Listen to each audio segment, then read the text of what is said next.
그 다음 이제 67편. 그러니까 이 시편들이 참 놀라운 게 구약 성경의 중요한 구원사를 이렇게 다시 자신의 그 실존 속에, 역사 속에 끄집어 와서 다시 노래를 부르는 거예요. 그러니까 이 시인들의 모든 노래는 다 새 노래라고 이야기를 할 수 있는 것 같아요. 우리 구원의, 옛 구원의 역사가 지금 이제 새로운 상황 속에서 새로운 구원의 노래로, 새 바다의 노래로 이렇게 부르고 있습니다. 그러니까 성경에 있는 모든 스토리들은 다시 우리를 통하여 재현될 수 있는 이런 말씀을 성경이 주고 있습니다. 그래서 67편이 재밌는 것이 이게 대제사장의 축도가 되었거든요. 이제 아론의 축도를 가져오는 거예요. 그러니까 참 그 이스라엘은 복받은 나라일 수밖에 없는 것 같아요. 너무나 유산이 많아. 그러니까 그 유산을 어떻게 가공하든 새로운 작품이 되니까. 한국 교회도 참 유산이 많죠. 그러니까 그 많은 영적 유산을 우리 시대에 이렇게 가공해서 우리 것으로 새로 만들어 간다고 하면 우리가 훨씬 풍성하게 살 수 있으려고 생각되어집니다.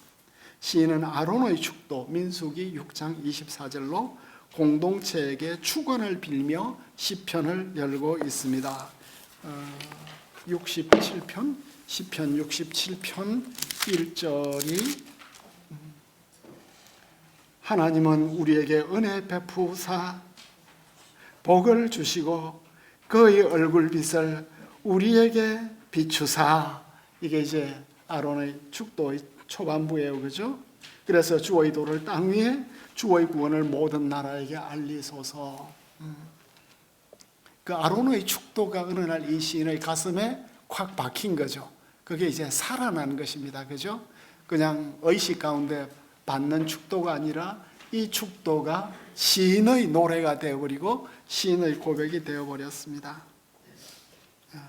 이 아론의 축도를 가지고 이 시인은 자신의 지평을 확장하죠. 선민들에게만 그치지 않고 모든 나라들에게 2절 모든 민족들에게 온 땅 위의 백성들로 넘어가고 주님의 구원이 온 세상에 임하기를 구하고 있습니다. 이 짧은 시편 속에 온 세상 모든 나라와 민족들과 백성들을 다 가슴에 품고 주님의 품 안에 두는 이 시인의 모습을 볼 수 있습니다. 그래서 그들이 주님을 찬양하는 날을 바라보고 있는데 마지막 2절이 이 시편의 배경을 보여주고 있습니다.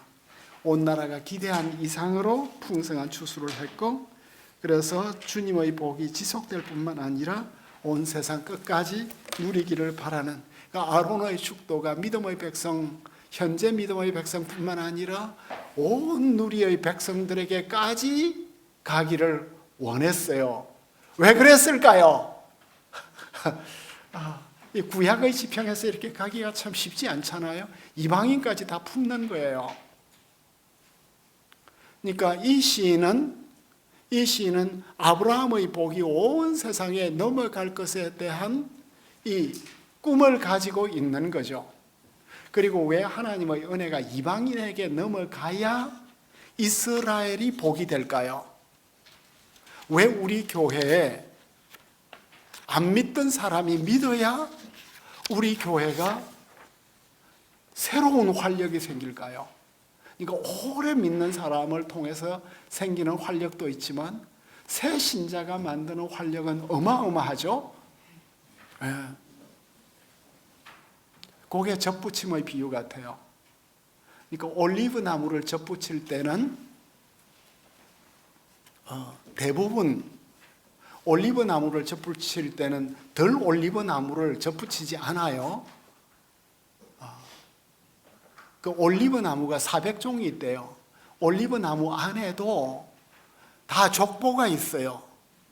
그 개들을 이렇게 강아지들을 교배시킬 때 아무나 안 시키잖아요. 똥개하고 진돗개하고 왜 해요? 그죠?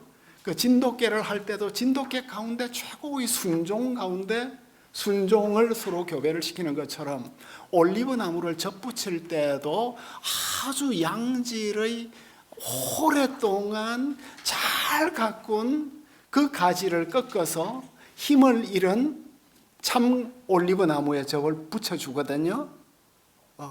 그 가지만, 새로운 가지만 하나 접붙여 주어도 이 올리브 나무가 활력을 얻는데요. 참 자연의 신비예요. 참 신비로운 것 같아요, 이 세상은.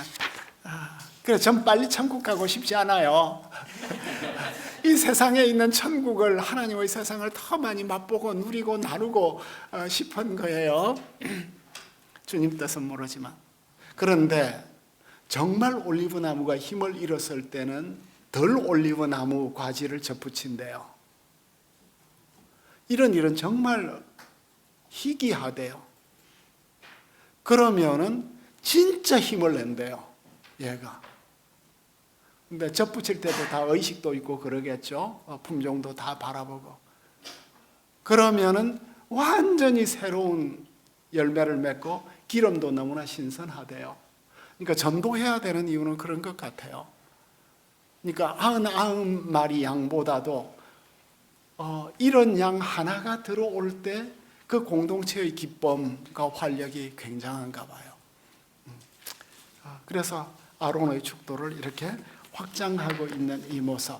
그러니까 이방인들이 들어와야 하나님의 공동체가 더 활력을 얻고 또 문화적인 적용을 하고 또 확장이 되고, 그래서 그 한국 교회가 있어서 참 세계 교회가 찾아볼 수 없는 어떤 기도와 부흥의 다이내믹, 말씀 공부의 다이내믹, 이런 것들이 만들어지게 되었죠.